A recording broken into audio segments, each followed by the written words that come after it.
Hello students. Previous lecture में हमने सदिश क्षेत्र का रेखा समाकलन तथा सदिश फलन का कर्ल इनकी परिभाषाएं देखी थी। आज के लेक्चर में हम कार्तीय निर्देशांकों के रूप में कर्ल का मान प्राप्त करेंगे। कर्ल इन कार्टेशियन कोऑर्डिनेट्स, कार्तीय निर्देशांकों के रूप में कर्ल का मान। कार्तीय निर्देशांकों के रूप में किसी सदिश फलन का कर्ल ज्ञात करने के लिए एक्स वाई जेड घटकों के पृथक पृथक व्यंजक हम प्राप्त करेंगे। तो इसके लिए हम सबसे पहले जेड घटक निकालेंगे।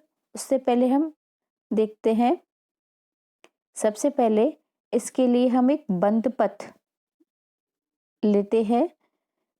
यहाँ पर एक आयताकार बंद पथ है, के एल एम एन के। ये हमारा एक आयताकार बंद पथ है जिसका केंद्रीय बिंदु हमारा मूल बिंदु O है तथा O पर सदिश क्षेत्र का मान हमारा A vector AX equals to AX I cap plus AY J cap plus AZ K cap है। इस आयताकार पथ की लंबाई है वो x अक्ष के अनुदिश dx तथा चौड़ाई y अक्ष के अनुदिश dy है। बिंदु O पर x अक्ष के अनुदिश सदिश क्षेत्र का घटक ax है तथा y दिशा में बिंदु O पर x अक्ष के अनुदिश सदिश क्षेत्र का घटक हमारा ax है। तो इस बंद पथ के अनुदिश सबसे पहले हम सदिश क्षेत्र का रेखा समाकलन निकालेंगे। तो सदिश क्षेत्र का जो रेखा समाकलन है बंद पथ के अनुदिश निम्न प्रकार होगा। बंद पथ, यहाँ पर समाकलन दिया हुआ है, इस पर जो सर्किल लगा हुआ है ये हमारा बंद पथ के अनुदिश समाकलन रेखा समाकलन को प्रदर्शित करता है। बंद पथ क्या है हमारा KLMN के, और रेखा समाकलन A vector dot dr vector. इसको हम तोड़ के लिख सकते हैं क्योंकि इस आयताकार पथ की 4 भुजाएं हैं। KL इस बंद पथ के अनुदिश समाकलन को हम 4 समाकलनों में विभक्त कर सकते हैं। फिर इसमें चूंकि हम देखते हैं ये हमारा जो समाकलन है KL की दिशा है हमारी x अक्ष के अनुदिश। जो हमारा KL की दिशा है x अक्ष के अनुदिश, धनात्मक x अक्ष के अनुदिश है। तो इस प्रकार हमारा ये जो रेखा समाकलन है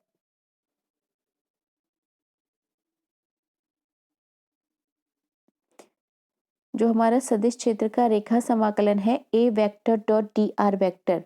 चूंकि KL पथ के अनुदिश जो dr है वो धनात्मक x अक्ष के अनुदिश है, तो यहाँ पर हम इसको dx लिखेंगे और डॉट प्रोडक्ट में केवल इसका x कंपोनेंट बचेगा हमारा सदिश क्षेत्र का, क्योंकि dr की दिशा क्या है x अक्ष के अनुदिश है। तो यहाँ पर हमारा क्या आएगा AX KL पथ के अनुदिश सदिश क्षेत्र का x घटक। इसी प्रकार हम देखते हैं हमारा जो LM पथ है वो y अक्ष की दिशा में है। y अक्ष की दिशा में होने के कारण dy है हमारा, dy होगा, dr वेक्टर है वो हमारा dy होगा और डॉट प्रोडक्ट में केवल y वाली ही टर्म आएंगी। तो LM पथ के अनुदिश सदिश क्षेत्र का y घटक यहाँ पर हमें प्राप्त होगा। इसी प्रकार MN पथ x अक्ष के अनुदिश है, तो इस x अक्ष के अनुदिश होने के कारण dr हमारा dx होगा और dx होने के कारण जो हमारा कंपोनेंट लेंगे हम A वेक्टर का वो MN पथ के अनुदिश x घटक होगा। इसी प्रकार जो n के है वो पथ y दिशा में है, तो dr dy होगा और यहाँ पर हमारा a बाई n के पथ के अनुदिश होगा। इस प्रकार हम देखते हैं जो सदिश क्षेत्र का हमारा रेखा समाकलन है बंद पथ के अनुदिश, इस KLMN के अनुदिश हमें इस प्रकार प्राप्त होता है। अब हम सबसे पहले इस वाली टर्म का मान ज्ञात करेंगे AX KL। तो चूंकि बिंदु O पर एक्स अक्ष के अनुदिश सदिश क्षेत्र का घटक क्या है, ए एक्स है, तथा बाई दिशा में यहाँ पर हम देखेंगे हमें इस पथ के अनुदिश ए एक्स घटक का मान ज्ञात करना है। केएल पथ के अनुदिश एक्स घटक का मान हमें ज्ञात करना है। तो चूंकि हम देखते हैं यहाँ पर हमारा एक्स घटक का मान है ए एक्स। अब यहाँ से हम बाई दिशा में चल रहे हैं, तो मतलब ए एक्स में बाई के सापेक्ष कितना परिवर्तन हो रहा है, सबसे पहले हम निकालेंगे। तो बाई दिशा में एक्स ए एक्स के परिवर्तन की दर क्या होगी, del A X over del Y. अतः और यहाँ से हम कितनी दूरी तय करते हैं, माइनस डी बाई टू। ओ बिंदु से के एल पथ तक जाने के लिए हम कितनी दूरी तय करते हैं, माइनस डी बाई टू। अतः केंद्रीय बिंदु ओ से माइनस डी बाई टू दूरी तय करने पर ए एक्स के जो परिमाण में कमी आएगी वो क्या आएगी, minus del A X over del Y D Y by two. यहाँ पर हमारा माइनस टर्म ये माइनस डी बाई टू दूरी तय करने के कारण लिया है। इस प्रकार हम देखते हैं कि यहाँ पर तो हमारा एक्स घटक का मान था ए एक्स, और यहाँ के एल पद तक आने पर कितनी कमी हो गई इसके अंदर, minus del A X over del X D Y by two. ठीक है, तो इसका मान हम इसमें रखेंगे, तो हमारा के एल पथ के अनुदिश सदिश क्षेत्र के एक्स घटक का मान क्या हो गया है, ए एक्स एट के एल इक्वल्स टू क्या आएगा, ये वाला टर्म हमारी आ जाएगी, इतना हमारा घट जाएगा ए एक्स में से मान। इसी प्रकार हम एम एन पथ के लिए भी निकाल सकते हैं।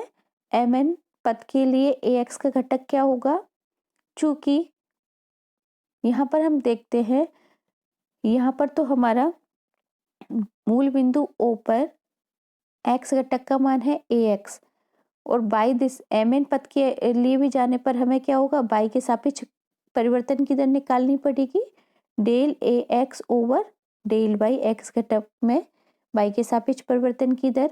और कितनी दूरी हम तय कर रहे हैं यहाँ पर, धनात्मक दिशा में डी बाई टू। तो कितना परिवर्तन आएगा, डी बाई टू। यह परिवर्तन कितना होगा, धनात्मक होगा। तो एम एन पथ के अनुदिश हमारा जो एक्स घटक का मान है वो हमें इस प्रकार प्राप्त हो जाएगा। ठीक है, लेकिन हम यहाँ पर एक चीज नोटिस करते हैं, चूंकि एम एन की दिशा हमारी क्या है, माइनस एक्स दिशा में है, माइनस एक्स दिशा में है, इसके कारण इसकी दिशा क्या आएगी, माइनस एक्स दिशा में। तो इस प्रकार यहाँ पर हम देखते हैं एम एन पथ के अनुदिश सदिश क्षेत्र के घटक का मान हमें समीकरण 2 के द्वारा प्राप्त होगा। इसी प्रकार हम एल एम पथ के अनुदिश बाई घटक का मान प्राप्त करेंगे। एल एम पथ किसके अनुदिश है, बाई अक्ष के अनुदिश। तो हमारा कंपोनेंट कौन सा लेंगे हम, ए बाई ने बाई कंपोनेंट निकालना चाहते हैं, तो मूल बिंदु ओ पर बाई घटक का मान है ए बाई, और यहाँ पर हम किस दिशा में जा रहे हैं, एम एल पथ के लिए एक्स दिशा में। तो ए बाई घटक की एक्स अक्ष के एक्स दिशा में परिवर्तन की दर क्या आएगी, del A Y over del X, तथा कितनी दूरी तय कर रहे हैं हम, डी एक्स बाई टू, धनात्मक दिशा में। तो कितना परिवर्तन आएगा, डी एक्स बाई टू, तथा यहाँ से हम ये परिवर्तन धनात्मक होगा। तो एम एल पथ के अनुदिश सदिश क्षेत्र का बाई घटक कितना होगा, ए बाई प्लस इतना, ये हमें प्राप्त होगा। और यहाँ पर एम एल पथ की दिशा क्या है, धनात्मक बाई दिशा में, तो ये हमारा कंपोनेंट धनात्मक होगा। ये हमारा एल एम पथ के अनुदिश बाई घटक का मान प्राप्त हो जाता है। यहाँ पर हम देख सकते हैं इसको समीकरण 3 के द्वारा प्रदर्शित किया गया है। इसी प्रकार हम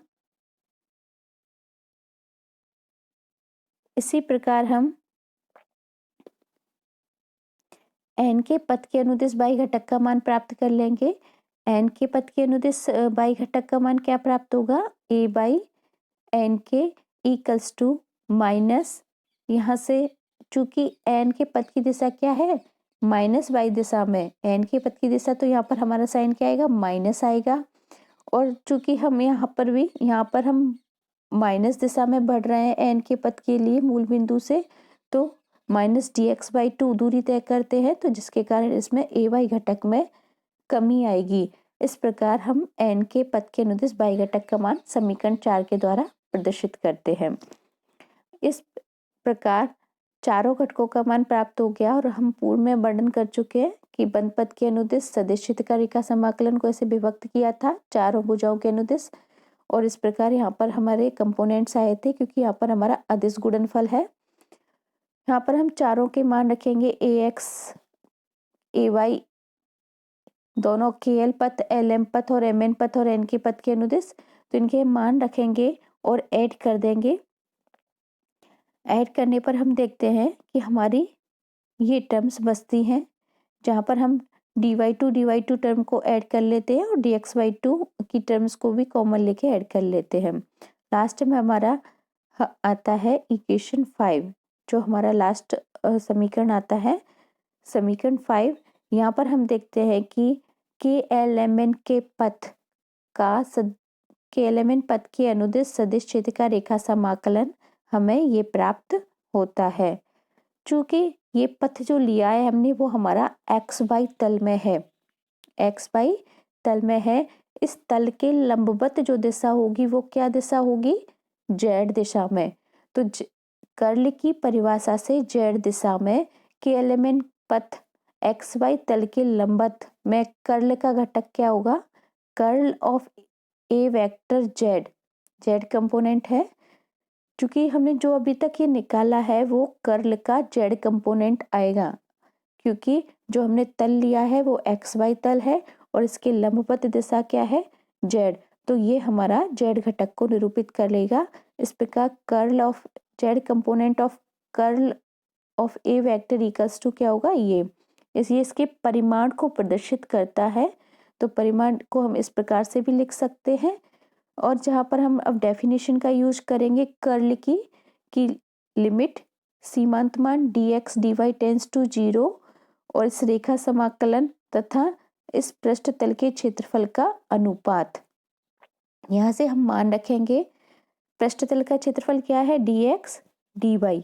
इस प्रकार हम यहाँ पर रखेंगे तो हमारा एक्सप्रेशन आएगा del ay over del x minus del ax over del y। इस प्रकार जो हमारा कर्ल है उसका Z घटक क्या आएगा? कर्ल ऑफ ए वेक्टर का Z घटक क्या आएगा? हमारा समीकरण 6 के द्वारा दिया गया है del ay over del x minus del ax over del y। समीकरण 6 के अनुसार ही हम इसके x घटक और y घटक भी निकाल लेंगे। तो सिमिलरिटी से इसी प्रकार आयताकार पथ YZ तथा ZX तल में स्थित हो तो कर्ल ए वेक्टर के x तथा y घटक ज्ञात किए जा सकते हैं। तो इसी प्रकार कर्ल ए वेक्टर का x घटक हमें क्या प्राप्त होगा? यहाँ से इसको निम्न प्रकार से लिख सकते हैं, इसका परिमाण है। तो इस प्रकार यहाँ पर हम देखते हैं ये हमें प्राप्त होता है। सिमिलरिटी से हमने ये सब टर्म्स लिखी है। इसी प्रकार y घटक भी हम निकालेंगे। y घटक हमारा समीकरण 8 के द्वारा दिया गया है। इस प्रकार टोटल कर्ल कितना आएगा? Curl of A vector equals to क्या आएगा? कर्ल ए वेक्टर, ये यहाँ पर परिमाण लिखा हुआ है या ये डॉट प्रोडक्ट शो किया है, लेकिन यहाँ पर हमारा आई घटक को निरूपित करता है, जे घटक को निरूपित करता है और के घटक को निरूपित करता है। तो यहाँ पर हमने curl of A vector I cap, इसका हमने एक्स कंपोनेंट, वाई कंपोनेंट और जेड कंपोनेंट। तो curl of A vector X component I cap plus curl of A vector Y component J cap plus curl of A vector Z component K cap. यहाँ से हम सभी के मान रखेंगे। मान रखने पर हमारा जो कर्ल का कार्तीय निर्देशांक पद्धति में मान है हमें प्राप्त हो जाता है। यहाँ पर हम इसको सांडिक रूप में भी लिख सकते हैं।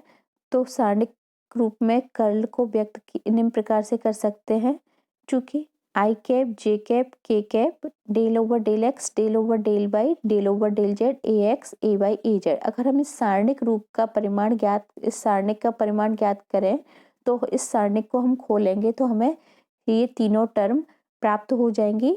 आप खोल के देखिए इस सारणिक को और देखिए कि ये सेम है या नहीं है। ठीक है।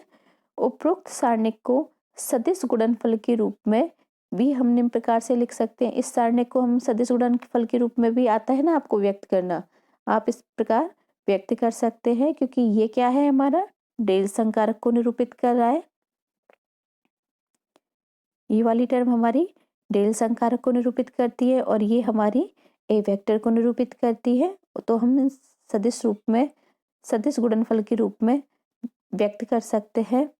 यहाँ पर डेल वेक्टर है वो क्या है, पहले भी हम डाइवर्जेंस में यूज कर चुके हैं और अदिश क्षेत्र की प्रवणता में भी हम यूज कर चुके हैं। तो curl of A vector equals to del vector cross A vector. यहाँ पर डेल वेक्टर क्या है, संकारक है, अवकलज संकारक। Del vector equals to I cap del over del X plus J cap del over del Y plus K cap del over del Z. तो students, आज हमारा यहाँ पर कार्तीय निर्देशांक पद्धति में कर्ल का जो निरूपण था ये टॉपिक खत्म होता है। अब मैं आपको एक्सरसाइज देती हूँ कि अभी तक जो भी आपने टॉपिक्स का अध्ययन किया है उन्हें खुद से पढ़े और उनकी एक टेबल बनाए। ग्रेडियंट की, अदिश क्षेत्र की प्रवणता की एक टेबल बनाए कि उसकी परिभाषा क्या है तथा उसका भौतिक महत्व क्या है और उसको कार्तीय निर्देशांक पद्धति में किस प्रकार निरूपित किया जाता है और डेल संकारक के साथ उसका रिलेशन संबंध किस फॉर्मूले के द्वारा दिया जाता है। इसी प्रकार आप दूसरा कॉलम बनाए उस टेबल में, उसमें डाइवर्जेंस की परिभाषा, डाइवर्जेंस का भौतिक अर्थ और डाइवर्जेंस का कार्तीय निर्देशांक पद्धति में निरूपण कैसे किया जाता है और इसका डेल संकारक के साथ हम कैसे संबंध व्यक्त करते हैं। इसी प्रकार कर्ल के लिए भी टेबल बनाए, उसमें भी सारे पॉइंट्स मेंशन करें।